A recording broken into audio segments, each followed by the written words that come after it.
Good morning, everyone. Is it afternoon yet? We're about that time. But it's been a really interesting morning or day up till now.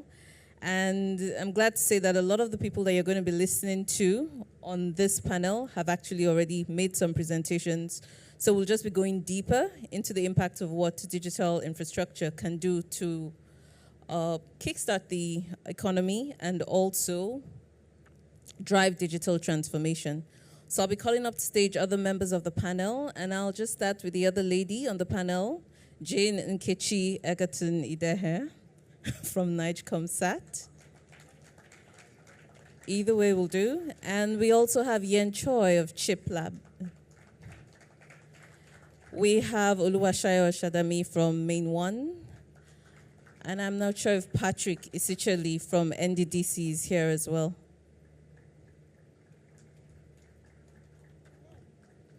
I'm guessing not. As I said in the intro, and fortunately, well, you spoke through your AI agent earlier in the day. So Oluwaseyi works for Main One, and we listened to a very comprehensive presentation on their services. So I'll just go straight into the panel questions with Jane from NigComSat. And I guess my first question is actually, from your perspective at NigCom, how does satellite infrastructure contribute to expanding digital inclusion, particularly in remote areas? You gave very good examples there about what work could be done with agriculture and what sister agencies could do in other spaces. But I'd say sometimes when you drive around in the villages, in the rural areas, you still see that very limited coverage. And there doesn't seem to be, should I say, a connecting party or bodies that provide services that can actually link you to communities in rural areas. So what's being done in that space by NigComSat? And where are examples of where things are being done that people can latch onto so that innovators and founders in this room can tailor their solutions to that? Thank you so much. That's a very good question. But I would answer it by starting with economics, because it's good to understand why there's a problem. Then we talk about how we could solve it. So if you're building a mobile network, you know, it's a commercially driven venture. So you want to make returns, isn't it? They call it ROI. Now, it's easier in the city. A lot of people is densely populated. When you put it, it congests, you make your money. If you have to go to a village and put that base station, and sometimes those villages will have only 50 or 100 people living in it. And they're the people also that don't make so much money. So the ARPUs, or the average revenue you get from them, maybe let's talk in dollars, it's like $3. So you're talking about, if there are 100 of them, you get $300 a month. In a year, you probably get $3,000, $4,000. But that base station you put there is between $20,000 to $40,000 just to put it up. Install everything you need to do, maintain and all that. And most times these commercial ventures, they want to make their money in 3 years. So it's not really commercially viable. And that's why you see sometimes they struggle to put connectivity in rural areas, because the economics is not right. And even though you wanted to do fiber, the cost of laying fiber all the way to a village that has 40 people, right away, all that, you probably be paying, by the time you're done, 150 million, then this village is only going to give you $4,000 in a year. So it struggles. And I think that's why complementary technology is required for inclusion. Because what we want is to provide connectivity, not only to those that can afford it, or those in the urban areas. We want to provide connectivity, even in places where we see they don't give us much money. And that's where satellite comes in. So back to your question. Now, how do we solve it, or how are we solving it? Now, one way we are doing it is to work with what we call rural operators. So like the MTNs will build in the urban areas, they give people to build in these rural areas to look for low-cost model. Instead of gen, use solar. You know, just scale it down for them and build it just inside that village. The good news is that we just brought up one 2 days ago, a site with Hotspot. So Hotspot is a rural network provider. So they go to those rural areas to build these low-cost solutions. And then they use satellite, because you still have to connect to the main network. And that's where we come in. They use satellite to carry that traffic back into the main network. So that's one way we are solving connectivity. But there are other ways, like I was discussing. We could go by sector. And a big one is agriculture. I was speaking to the young man over there about what we are doing in the agricultural space. Because you have these large-scale farms and people live there, and we're encouraging them to either do smart farming, precision. So that's where satellite comes in, to provide that connectivity to any device they have in that farm. And it's easy because the cost model is cheaper with satellite, especially if it's rural. Because to bring up that site with satellite is less than $1,000. As opposed to trying to build a base station there. So we do that as well, not just in agriculture, in healthcare. And I spoke to some use cases. We do that when it also comes to things like defense. You know, we do that a lot in defense. What people don't know is that the first call that the former President Muhammad Buhari did in the peak of the terrorism in Maiduguri, he was actually doing that call using NigComSat. Because sometimes for security reasons, you see the networks are all down. And the only way you can connect is with things like satellite. So for our men in service, when they have to go to these tough terrains where there's no connectivity, but we still have to ensure that we can track and give them communication access, satellite becomes important. Disaster recovery, on and on. But what is important, to summarize all I've said, is that satellite technology allows us to make it an inclusive technology. So everyone becomes part of this whole digital economy, digital transformation. It's not based on what you can earn. And when we also have difficult cases, satellite technology makes it possible. Okay. So thank you very much. What you're saying is that there's a reliance on complementary technology. So it is, I like to use the word complementary because if you want to do traditional, you go terrestrial. Fair. And it makes sense because terrestrial, especially in densely populated area, is the best for the throughputs you will get. Okay. But if you have to make it inclusive, you complement it with satellite. Okay. Yes. So there are 774 local governments in the country. I think less than a third of those are urban. That's a whole lot of space for play. I would now ask, do you have any programs that actually encourage, you talked about that one there, but nationwide, they encourage innovators and founders, provide platforms for them to be able to access the services that NigComSat provides and play in that middle space that brings your services closer to the people in the rural areas? So we do have, some of them are coming, some of them are already public. You said 774, isn't it? Total. We have a project actually called 774. Okay. So when she said, I'm like, okay, maybe she knew about the projects.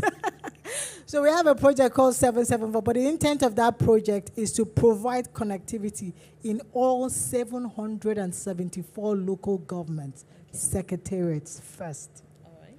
And the idea is that we want to layer it, so in the end, people can even have access to digital services. You don't have to travel. This is Port Harcourt.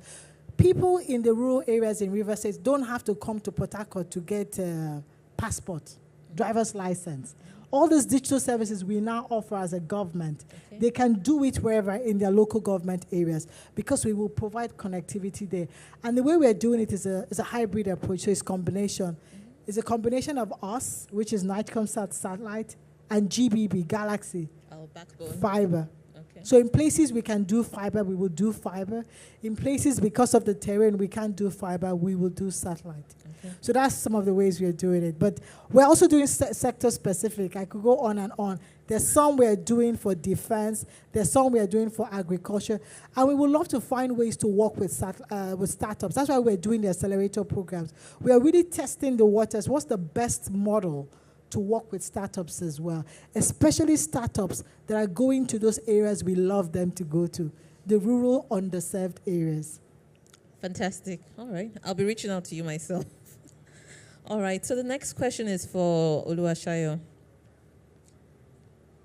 Does that work? Can you swap mics? Okay. So Main One has been a leader in providing broadband connectivity across West Africa. And what are the main challenges you face in expanding digital infrastructure? And how are you addressing issues like last mile connectivity? Same kind of question I asked her. Okay. When it comes to expanding digital infrastructure in Africa, Nigeria, I would say one of the major challenges, which is what Jane also agrees to, is funding.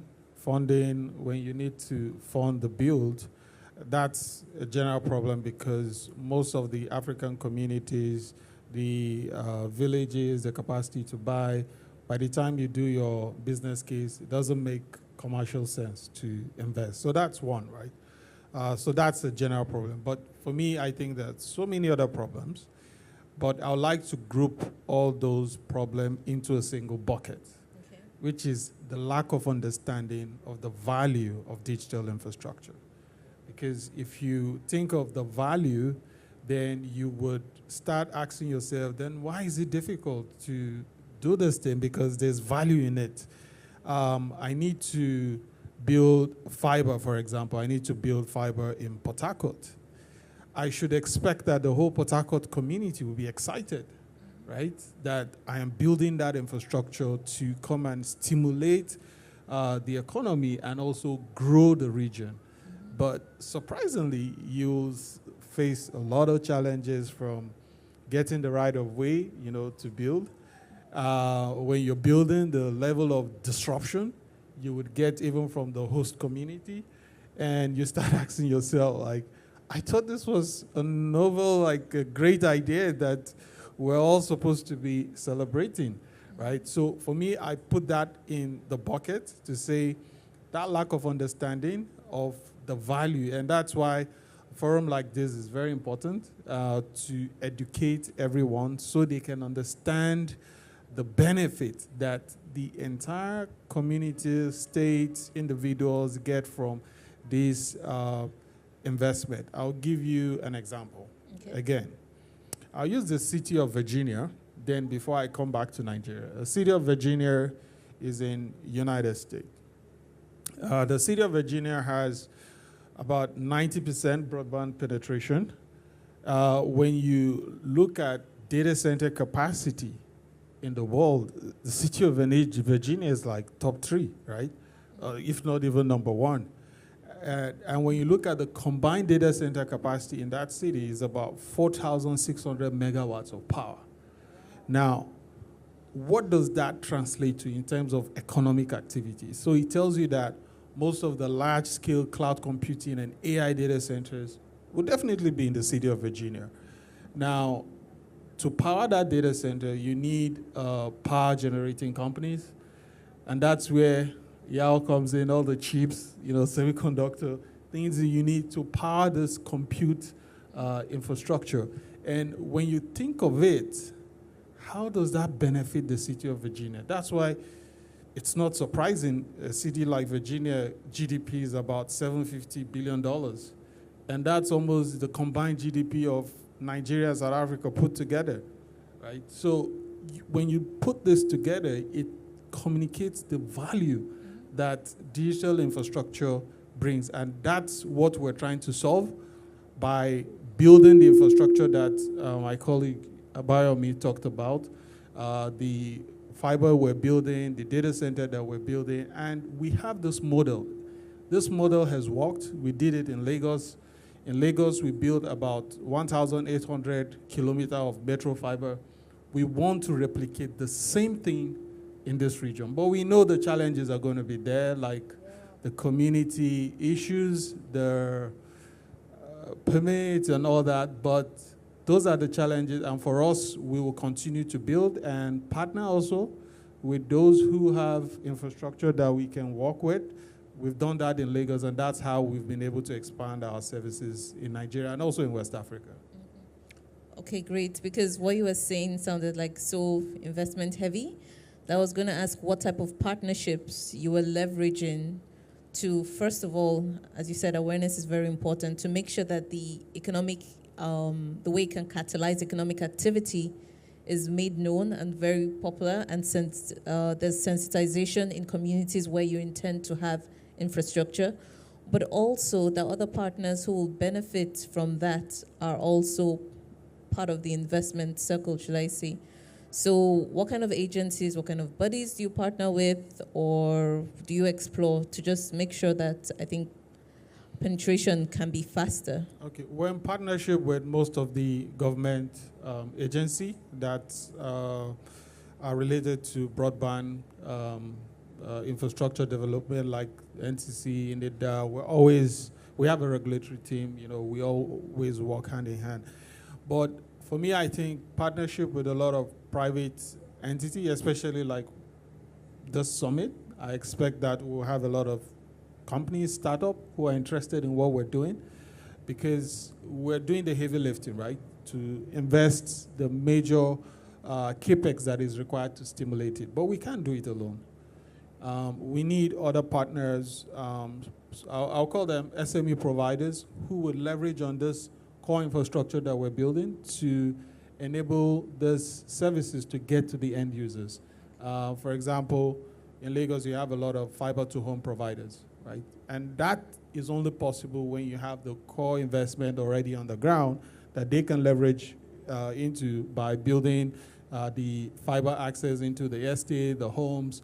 And I believe with this investment coming into the South-South region, we can start seeing similar providers coming up from South-South, whereby they partner with us to distribute the services into the end users. And I think that's why we're here. We have our team here from the service provider team, the oil and gas as well, to cultivate that partnership and start growing it as we're building this infrastructure so that everyone will benefit from it.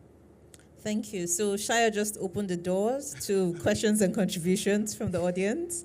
We will have that round later, but please keep your questions for him and his team on the burner. And Yen Choi, coming to you now.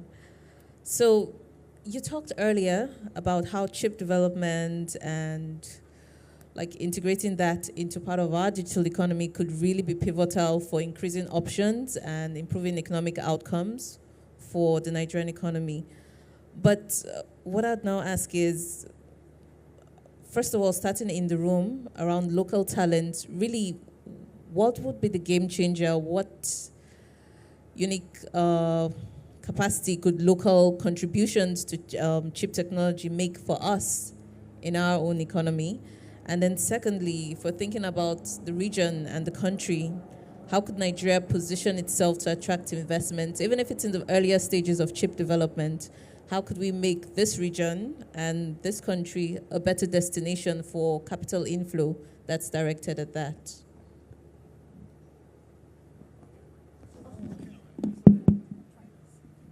Hello. Okay, so when I was younger, my parents told me that I need to become a doctor, a lawyer, maybe even a judge or an accountant, dentist, engineer possibly. And there was a reason to that. And the reason to that is actually the solution to everybody's problems, money. Because they wanted me to have a good life, that I don't have to worry about it. Just as Jane said, deploying mobile infrastructure in rural areas, it's hard to make money, so it doesn't happen that easily, right? So, but my parents, and even parents now, and I'm sure a lot of people can relate, is they've never once said become a chip designer. Okay, it's not part of the vocabulary yet. But imagine this. Today, you graduate university, you go into the workforce, you're looking for a salary. You're lucky if you get minimum wage, which is peanuts. You might even get a little bit more. You might get 20% above minimum wage, 50% above minimum wage, and now you're bragging to your friends. Hey, look at the job I got. But imagine if you could make 10 times your minimum wage as your first job, just by upskilling what you already know into the semiconductor design space. And I'm sure that chip designers will become a household name. And the time is now. The opportunity is now. Chips are used everywhere. As I mentioned, AI is used everywhere. And we're going to see chips being used in so many different ways. I remember a time where there was an initiative to put internet access at schools across various states and local governments. Why? To get children to learn from the content they can download from the internet. What if that content was already in a hard drive at the school? You may not need internet so much. Imagine if ChatGPT, you can learn a lot of things from that. Imagine if ChatGPT does not require an internet connection. And what you can learn from there. It's basically the entire knowledge of, public knowledge of human civilization. I can tell you, and I can show you today, in my bag here, that I have the entire contents of a ChatGPT that I can ask any question without the internet. And that's only possible because of the advancement in microchips. The whole world has changed in just 1 year. It's massive. So, how can we do this in Nigeria? When I talk to people about microchips, the first question they ask me is, how much does it cost to build a factory? Where do we get the investment from? I say, sir, the factory is only $300 million. They said, wow. But sir, if you want the factory to produce something that is globally competitive, you're going to have to spend several $billion. And that puts a lot of people off. I answered the direct question. But what I did not answer, and what I answer subsequent to that is, we don't need to set up factories. We don't need to set up fabrication plants. What we need to do is do the brain processing power. Use that chip in your brain to do that design. Nigeria has some of the smartest people in the world. I can tell you that in the last 20 years plus of living in Nigeria, anytime I travel abroad and I see an African or anybody in a senior position in any industry, the likelihood of them being Nigerian is more than 99%. So, thank you. The ability is here. To start designing microchips, all you need is a computer and an internet connection. No machine, no $300 million, and you can learn it. There's nothing that you can't learn on your own, but with assistance, you could probably learn it better and faster and get on the ramp of microchip design. Thank you.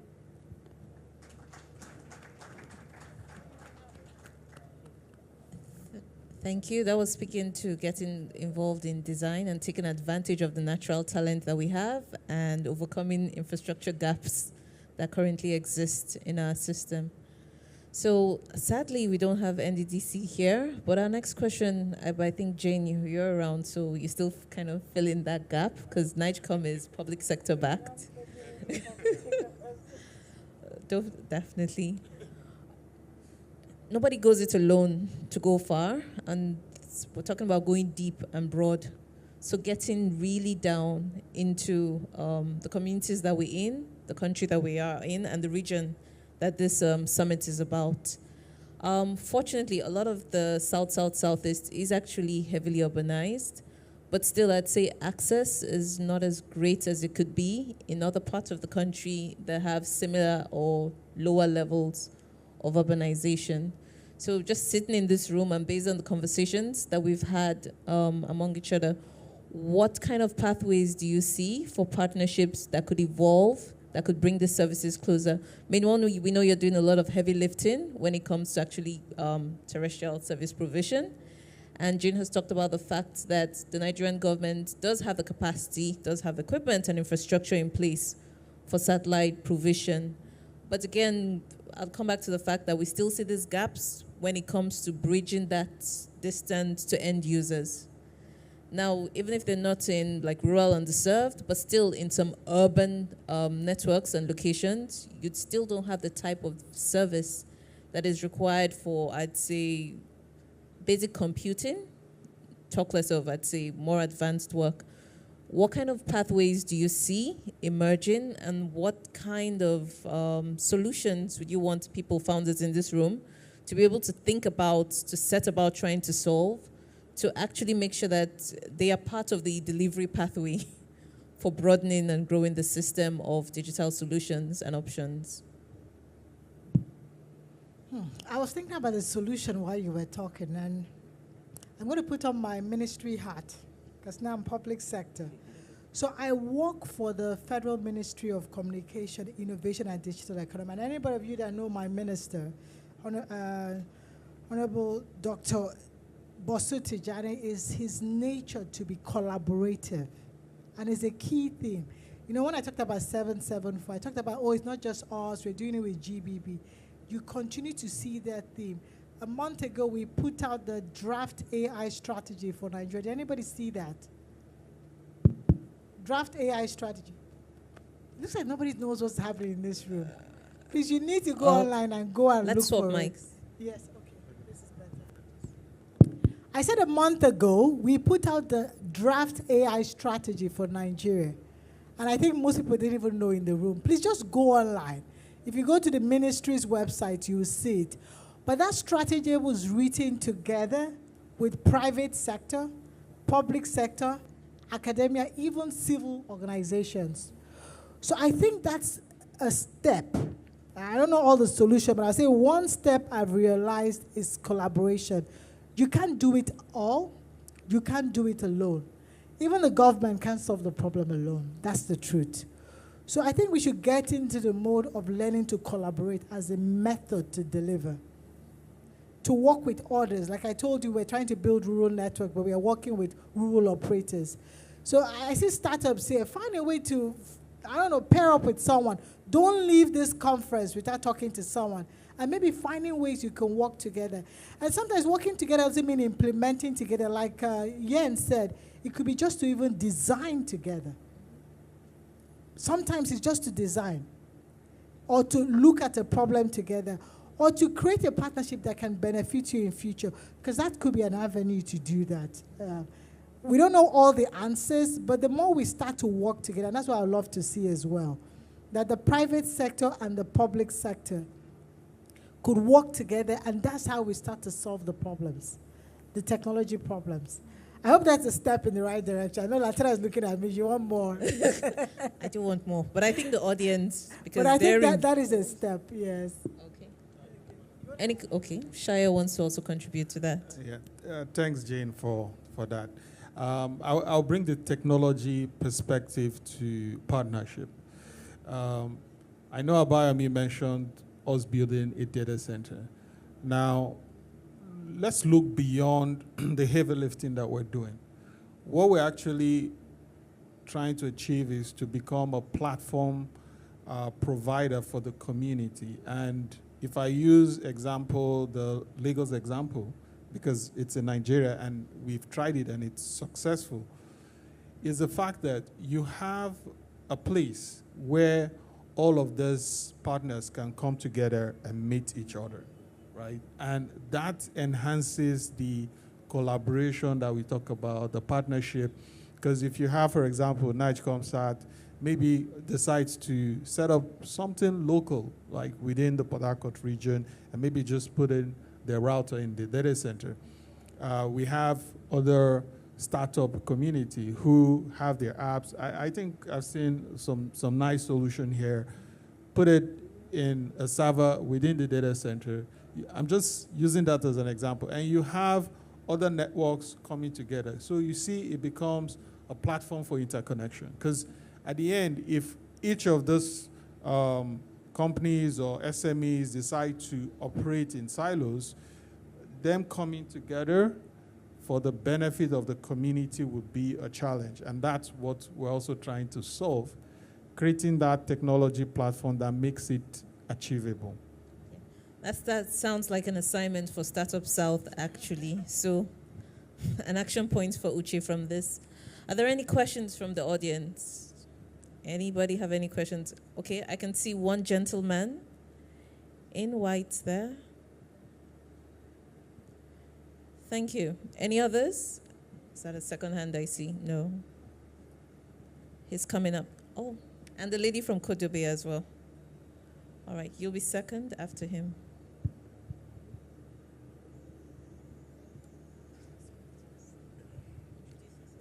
Okay. Good day. My name is Richard. I'm from Taskcrafters. So my question would be to, please, you talked about partnering and partnerships between public and private sectors. So I would like to know, because I'm also a startup founder. So I'd like to know if there are any means of collaboration currently between the private and the public sector too, or probably mediums in which we can actually collaborate with your office, please. Thank you. Jane, do you want to take that before? Yes, I will. So, tax crafters, isn't it? Because I read your T-shirt. We love to. You know, those 20 startups I mentioned, we want to go to market with them. There's an intention. It's not to go through a program and say, bye-bye, you're gone. We want to take them to market. Why? Because one of the great things with public sector or with us is that we have access. So if you build, we give you access. So you can build an agri-tech solution or ed-tech solution. We can give you access to take that solution to the entire country. Because when we pitch it, we don't pitch it to just individual. We pitch it to the Ministry of Health or the Ministry of Agriculture. Do you get that? So that's one of the great things. When you collaborate, you can scale better. Because at the end of the day, what do we want to do? Solve the problems for the nation. But we want to do it together. So there are different platforms or different creations on doing the collaboration. But the only way you can know is to engage, like you said. You know, maybe meet me after and ask me, how can we work together with NigComSat? And we'll find a way. By the way, we are running cohort 2 starting next year. So if you think it's an interesting thing, you can work with us. Join cohort 2 of the accelerator program. So the information will be on their social media handles, for sure. Kodobe, please. And I'll need at least, definitely, the gentleman at the back there. And a question from the students as well. Okay. Okay, good afternoon. My question is for Mr. Yen. So I'm very much interested in, the chip design, but I just want to know if there's a downside to this. A downside to chip design. Yeah, to Like- chip. Yeah. So just like, okay, if I'll think about ChatGPT, for instance, there's a bit of over-reliance on it. People are no longer involved in critical thinking and all that. So is there anything we should maybe be slightly worried about? Ooh, so the problem with helping chip companies make too many chips in this world to advance technology, well, I can't think of a downside to that, but some people believe that we should live on farms and cut off all technology and social media and AI. So if you're one of those believers, that'd be a downside. But I would say that not really a downside. The journey is going to involve a lot of dedication, right? It's going to involve shifting your mind into a whole new way of thinking of how chips actually operate, the logic that they do, why things work the way they work. You have to be a strong analytical thinker. And when you're designing a chip, you're actually solving logic problems. So if you like that, great. If you don't like it, it's a big downside. Thank you. Yes, please. Okay. By the way, Third one of and my fourth. dreams is to live on a farm with no technology in the future. Jane is doing her best to make sure that can happen. With a satellite link. Good afternoon.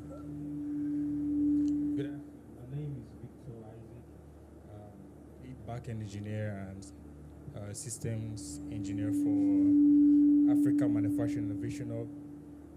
We're into IoT development, so we build all sorts of IoT-enabled applications. One of our products is the most advanced metering infrastructure in the world. So we built it from scratch here in Port Harcourt, the electronics, the code running on it, the entire thing. Can you hear me? Sorry. So we built everything from scratch. We have a copy. You can come to our booth there, basically. So my point here is, I heard the gentleman talk about AI-enabled chips. Now, we program our chips ourselves. So we have the code running the entire chip with SAM32. Well, because what we build also involves AI as well. You can ask our prepaid meter questions, and then it will actually answer you on the disco level. And actually want to have more information about these your ships, because it will actually help us to serve, because right now we are working with a lot of internet connectivity, and also this also goes to main one as well. Main one, you really need to help us, because we use SIM cards, 3G SIM cards to do MQTT communication to MQTT broker, and then send it to the back end and do all of those crazy stuff. So and it's a downside for us, because to an extent, because in places where there is less connectivity, it's going to be a problem. So we're also looking at going into universal SIM. So we're actually looking for solutions to our problem. Right now, our product is ready. It's a powerful prepaid meter, the most advanced in the world. I can assure you can't find any of it in the world. We've got super functionalities that will blow your mind, honestly. Thank you. I'm sorry. So the question I was asking, the gentleman, how can your chip help us to achieve better at what we already do? Okay. He said the chip is AI powered, like it has the entire infrastructure inside of it, right? No, that's my laptop, but yes. Sorry. But I understand what you're saying, and I really, really love what you're doing, because it involves so many different disciplines, from telecom to cloud software to sensors to IoT. I mean, I need to talk to you after. Thank you. Typically on those types of platforms, you're going to build on a small microcontroller, microprocessor, like an ESP32, right? And then you add on all your things for communications, and then you glue them together and you make them work, and then you put your software on it, and then you add your margin, and by the time you sell the device, it's expensive, and it's going to be big. It could probably be smaller. Now, It's actually very small. It's modular. yes. Even smaller than the current ones in the market. Sure. And when you get to mass scale, what you're going to find is that out of the 6 or 7 different components that you're using, you might not use all the functionality in each of those components. You're only using some. So you're going to come to a point where you're going to say, let's make our own chip, a single chip, maybe a system on a chip, that does exactly what you want it to do. It's smaller, it's cheaper. It could probably be manufactured for fractions of what an ESP32 costs. Exactly. Okay? And it's specific to you. It's your intellectual property. And not only because it's small, it's cheaper, but it's going to be low power as well. So with smart meters, you need a battery, or you might need to connect to NEPA, which sometimes may not be always reliable. We actually have a battery. Yes, and you want that battery to last a long time, right? So when you reach that point, when you're going to design your custom chip, that's the benefits that you can do. So fantastic. I'd like to follow you on your journey. We'll love that, sir. Congratulations. Thank you. Very much. And then to main one, please. All right. So you asked about how we can help you solve your connectivity challenges, especially for the rural areas. The rural basically. areas. So just like we have said, or I said, where we can support is the underlying infrastructure that we're providing. Now, because what you actually need is the SIM card enabled for your mobility, right? And the mobile network operators are actually in charge of that. Now, the only way we can facilitate faster connection is by partnering with them to use some of the fiber assets we're building to convert some of their base stations that are on radio backhaul to fiber, which will improve the connectivity challenges that you are having. And also, I don't know where you host your servers or the platform currently, but being that the data center is coming into Port Harcourt, you can host it locally and then work with the mobile operator to set up interconnection locally as well, which will also improve access to your service. Yeah. Thank you very much. Sorry, you have a free panel of advisors right now. So I think I'll offer some advice. One is you could use LoRa. Yeah, LoRa to satellite. Yeah. Okay, so work with Jane on that. You could use LoRa to a local aggregation point where you now use one SIM card instead of 300 or 400 SIM cards, saving your cost and complexity. So there's many different solutions that I recommend that you explore. Thank you very much. Appreciate it. The gentleman. Oh, okay. Sorry. Thank you. They want you. Good afternoon, everyone. My name is Kelvin Ogba Dafiago. I'm the founder and director of the Ogba Educational Clinic and the Artificial Intelligence Hub in Warri, Nigeria. Today, I am here to speak directly to our wonderful Princess Nkechi. Some years ago, I took up the role as the chief promoter of AI in Africa because I saw the kind of changes artificial intelligence is bringing into the fourth industrial revolution. And everywhere I go, I talk about AI, and I've been called several names. So today, I am the volunteer for Honorable Minister representing Delta State in charge of ICT Girls.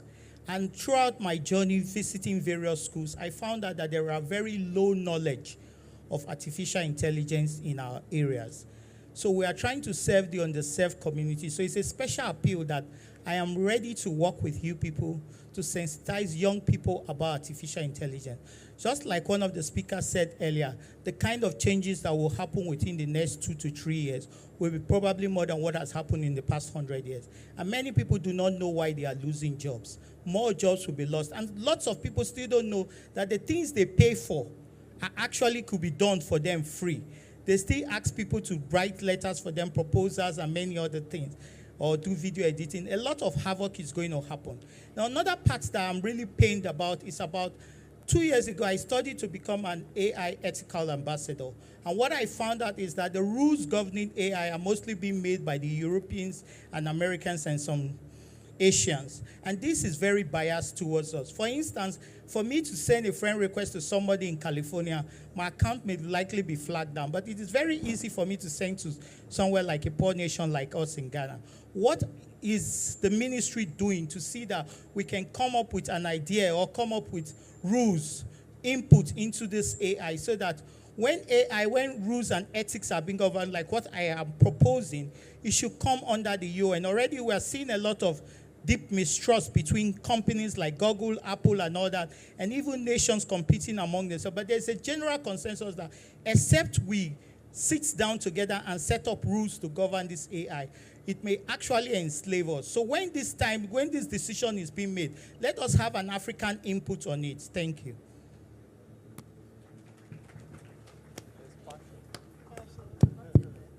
The enslaving part got me. I'm like, it's not going to enslave. But I love the passion and your energy for AI. Are you aware of the draft strategy? Let me start with that. You are. Please go and read it. We want your inputs. If you find it, you see we are asking for inputs from the general population. And you being knowledgeable about AI and what is possible, your input will be key. So we should talk. But I'll answer some of those your comments, because I think they're comments, but I would answer. One, I think that's why we're doing that. We want to be at the forefront of driving it, because I was in Geneva like a month ago, and we were talking, and I was like, oh, no, we already have our draft AI strategy. And they were shocked, because in Geneva, they're still thinking of how they bring it to Africa. I'm like, what are you talking about? We already have a draft strategy. It's in the second reading. because we want to drive how that technology is used, affects us, how it is policed, the policy around AI. So some of those things, we want to be at the forefront determining that we would use it for good. So it's important that we have your input, and that's why it's gone for second reading, and it's out in the public. So that's one of the things we are doing. So all those ethical issues, we should be at the forefront. We shouldn't be waiting for someone to tell us, because if you don't drive it, then you'll be on the passive side and receiving whatever anybody said. Whatever they have defined as their own strategy, you will just take it and replicate it. So please be part of it. I don't know about the other part. Is that a comment? Because it's not going to take out all the jobs, is it? But it's going to change the future of work. It will change the future of work and what we do. And that's why it's good to have this conversation so people are educated. That's why I love what you're doing. It's good to talk more about how you can take what you're doing even to another level. Because we are going to have regional AI centers, by the way. And that's the whole plan. We've already had some GPUs already, kind of given to us to continue the work to build our own models. But it will be good to have people like you having these conversations because we want to have them at every layer.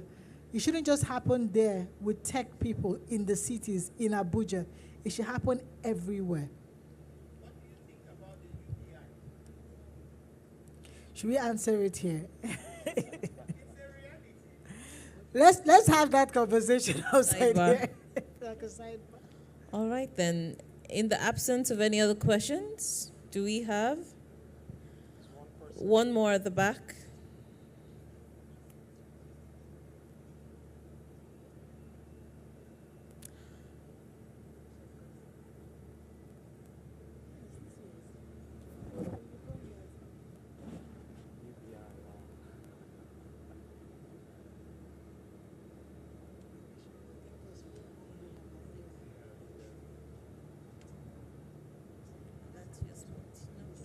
Okay. Good afternoon, everybody. I hope you all can hear me. Mine is not really a question, but a contribution to the ongoing conversation. Like the person that spoke on the issues of AI and engagement strategies to advance the ecosystem of AI. We have several platforms of policy debates, policy discussions, especially on Internet of Things and responsible digital lifestyles, and the areas of trying to advance our technological ecosystem. That is where we have a space called the Internet Governance Forum. It is a UN initiative and part of the SDG goals for 2030. So this alone is helping us to advance the discussion on how we can be able to leverage the multi-stakeholder approach to advance the digital ecosystem we have around the world. About the issue of collaboration, it is high time we become so much intentional about issues of collaboration, working together with one another, startups coming together to champion projects, look at issues of not only building projects, but also to look at issues of policy frameworks that can be able to drive the engagement of their projects around the societies where they find themselves, to enable us to have transparency, have inclusion, have trustworthy ecosystem within our generation right now. And we can't get it right when we all sit back at our startups. That is why we need to continuously engage in conversations like this. I love what NigComSat is doing, and I'm so much excited that today being my first time attending NigComSat event, I will be hopeful to attend subsequent ones to further engage and hear and learn, share best practices on how we can advance our digital ecosystem, especially that of Nigeria. We seriously need to do a whole lot of work so that when we work together, we can build community networks that the government can leverage on to advance governance, taking governance to the grassroots, taking development to the grassroots, literacy to the grassroots. This is all we need this is all we need to do when it comes to the issues of collaboration. Right here in Nigeria, we have the IGF instituted, which we call Nigeria Internet Governance Forum. This session you are having today, we'll be having it very soon, this Port Harcourt, this month.